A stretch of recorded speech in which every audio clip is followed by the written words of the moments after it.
নমস্কার বন্ধুরা, ফুটবল হাবে আপনাদের স্বাগতম। এই ভিডিওতে আমি কথা বলবো কালকে চেন্নাই বনাম মোহনবাগান ম্যাচ নিয়ে। তো মোহনবাগান এক্সপ্রেস যেটা মনে হচ্ছিল লিগ শিল্ড দৌড়ে কিন্তু খুব ভালোভাবে ছুটছে, সেখানে হঠাৎ করে কিছুটা ব্রেক লাগলো। পরপর দুটো ম্যাচে মোহনবাগানের পয়েন্ট হারালো। প্রথমে জামশেদপুর ম্যাচে নিজেদের জামশেদপুরের ঘরের মাঠে 1-1 ড্র, এবং তারপর চেন্নাইয়ের ঘরের মাঠে গিয়ে একটা ফ্রাস্ট্রেটিং ম্যাচ মোহনবাগান খেললো, যেখানে মোহনবাগান গোলই করতে পারলো না, 0-0 ড্র হলো। সেখানে কিন্তু লাস্ট দুটো ম্যাচে 4টে পয়েন্ট হারালো বলতে পারো। তো যদি ফার্স্ট 11 নিয়ে কথা বলা যায়, মলিনা অনেকগুলো চেঞ্জেস এনেছিল, এবং উইং ভিত্তিক অ্যাটাক মোহনবাগান ফার্স্ট হাফে খেলিও নি। তাছাড়া আশিস রায় অনেকটা অ্যাডভান্স রোলে খেলছিল, এবং লেফট ব্যাক দিয়ে শুভাশিস বোস মাঝের মধ্যে ওভারল্যাপে যাচ্ছিল। কিন্তু ফার্স্ট হাফে অনেকটা বলতে পারো ফ্রাস্ট্রেটিং ফুটবল খেলা হয়েছে, কারণ উইং ভিত্তিক কোনো খেলাই হয়নি। এছাড়া চেন্নাইয়েরও দুবার সুযোগ চলে এসেছিলো। একবার বক্সের সামনে উইলমার জর্ডান গিল বল পেয়েছিল, কিন্তু ওটা ভাগ্যক্রমে বার পোস্টে লাগে। তাছাড়া পরের হাফে একদম লাস্ট মুহূর্তে 89 মিনিটে রায়ান এডওয়ার্ডসের হেডটাও কিন্তু গোলে যেতে পারতো, কিন্তু ভাগ্যক্রমে সেটাও বার পোস্টের কিছুটা সামনে দিয়ে বেরিয়ে যায়। তো যাই হোক, at the end of the day একটা ক্লিন শিট তো থাকলো মোহনবাগানের, কিন্তু তাছাড়া তেমন কোনো খেলা দেখাই যায়নি মোহনবাগানের পক্ষ থেকে। সেকেন্ড হাফেও অনেকটা ফ্রাস্ট্রেটিং লেগেছে। ডিমিকে তো কিছু বলার মতোই নেই।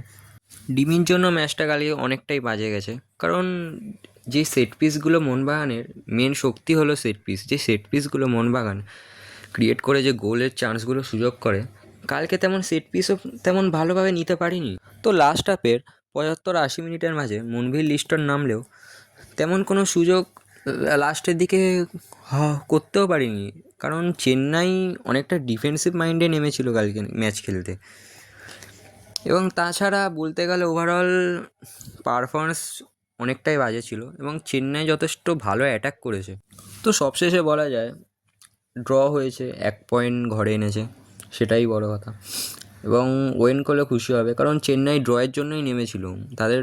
তাদের খেলা দেখে মনেই হয়েছিল, কিন্তু অফকোর্স চেন্নাইও সুযোগ পেয়েছিল গোল করার মতো, পারলেও করতে পারতো গোল, কিন্তু ভাগ্যক্রমে সে ড্রই হয়েছে। তো পরের ম্যাচগুলোকে নিয়ে এখন ভাবতে হবে। তো কালকে যদি প্লেইং 11 নিয়ে কথা বলা যায়, কালকে 4টে চেঞ্জেস এসেছিলো: ডিমি, স্টুয়ার্ট, সুহেল আর অভিষেক সূর্যবংশী। কালকে ফার্স্ট হাফে উইঙ্গার ভিত্তিক অ্যাটাক না খেলালেও আশিস রায় ডানেক দিয়ে বারবার ওভারল্যাপে ঢুকছিল, এবং সেই সময় আপুইয়া আশিস রায়ের রাইট ব্যাকটা কভার করছিল।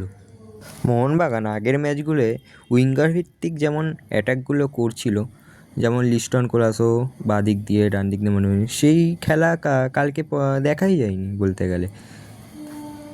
তাই বারবার কালকে আশিস রায় ওভারল্যাপে ঢুকছিল। আশিস রায় ওভারল্যাপে গেলেও ফার্স্ট হাফে তেমন কোনো অ্যাটাকিং সুলভ পাস বা রাইট উইং দিয়ে সেরম ক্রস বক্সে আসতে দেখা যায়নি। তাছাড়া মাঝের মধ্যে লেফট ব্যাক দিয়ে সুভাশিসও বারবার ঢুকছিল, কিন্তু সেরম কোনো চান্স ফার্স্ট হাফে দেখাই যায়নি। এছাড়াও অভিষেক সূর্যবংশী পুরো মাঝ মাঠে এখানে ভিডিওতে দেখতেই পাচ্ছ যে রোলটা খেলছিল, এই পুরো মাঝ মাঠটা পুরো কভার করছিল। এবং মোহনবাগান কি পরের ম্যাচগুলোতে আবার কি ঘুরে দাঁড়াতে পারবে, আবার কি গোল স্কোরিং এবিলিটি তাদের মধ্যে ফিরে আসবে? তো তোমরা তোমাদের মতামত জানাও, আর ভিডিওটি ভালো লাগলে সাবস্ক্রাইব অ্যান্ড একটা লাইক করে দিও গাইস।